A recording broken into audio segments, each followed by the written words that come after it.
Assalamualaikum warahmatullahi wabarakatuh.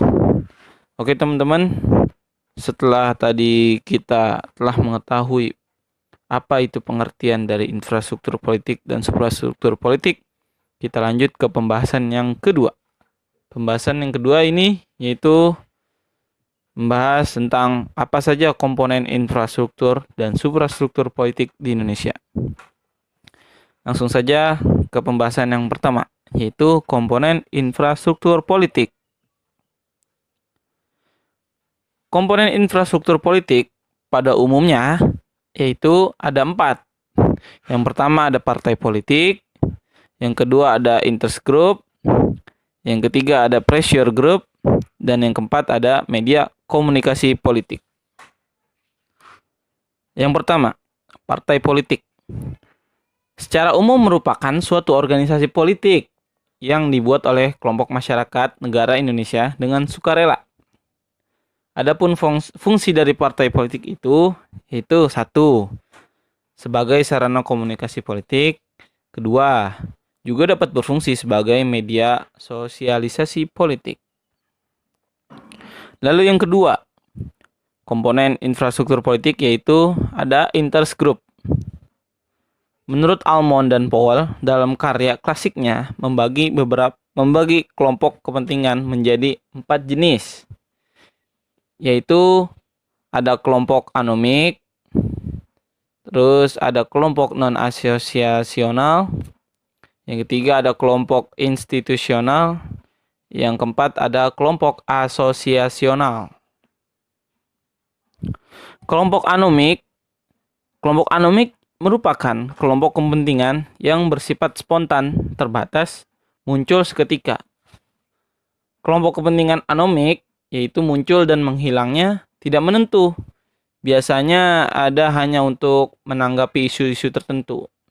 Sebagai contoh, kelompok pedagang di pasar yang ada lahannya akan dibangun perkantoran. Mereka bersatu menyuarakan pendapatnya untuk menolak. Ketika pendapat mereka dapat tercapai, para pedagang tersebut berhenti melakukan aksi penolakan tersebut.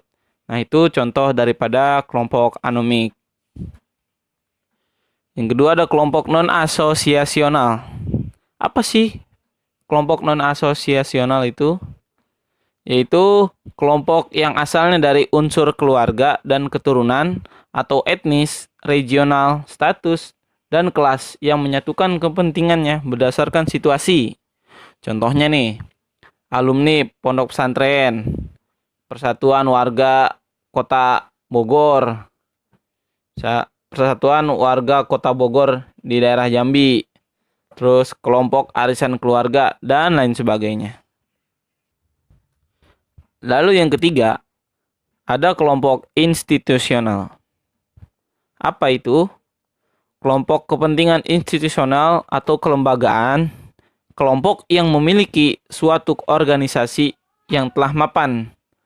Kegiatan yang teratur, jaringan organisasi yang luas, tujuan organisasi yang luas, kepemimpinan yang terseleksi. Itu dia kelompok institusional. Dan yang terakhir ada kelompok asosiasional. Kelompok asosiasional ini yaitu kelompok yang bersifat formal dan resmi. Kelompok ini memiliki keorganisasian yang terorganisir dengan baik.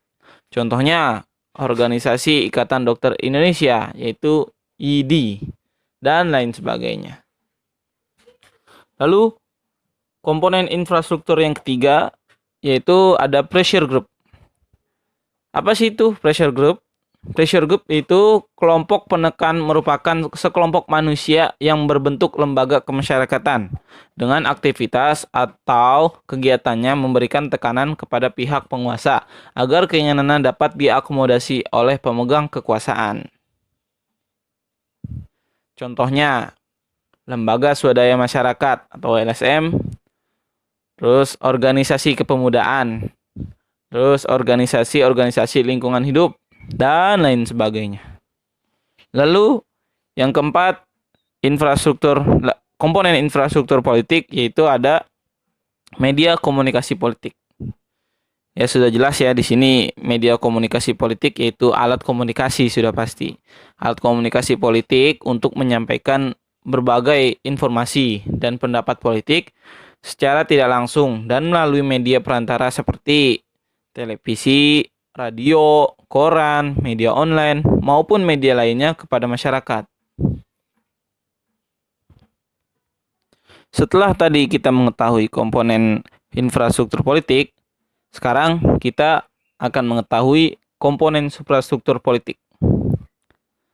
Komponen suprastruktur politik yaitu atau sering disebut sebagai mesin politik resmi atau lembaga-lembaga pembuat keputusan politik yang sah.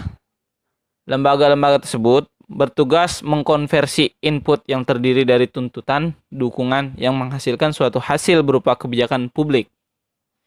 Masing-masing komponen ini memiliki pengertian sebagai berikut. Komponen suprastruktur politik itu ada 3, yaitu ada lembaga eksekutif, lembaga legislatif, dan lembaga yudikatif. Di antaranya, lembaga eksekutif yaitu lembaga yang bertugas sebagai pelaksana undang-undang.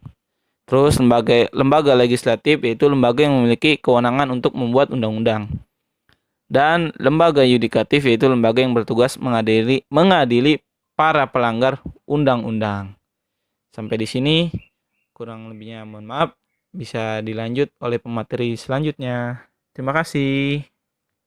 Wassalamualaikum warahmatullahi wabarakatuh.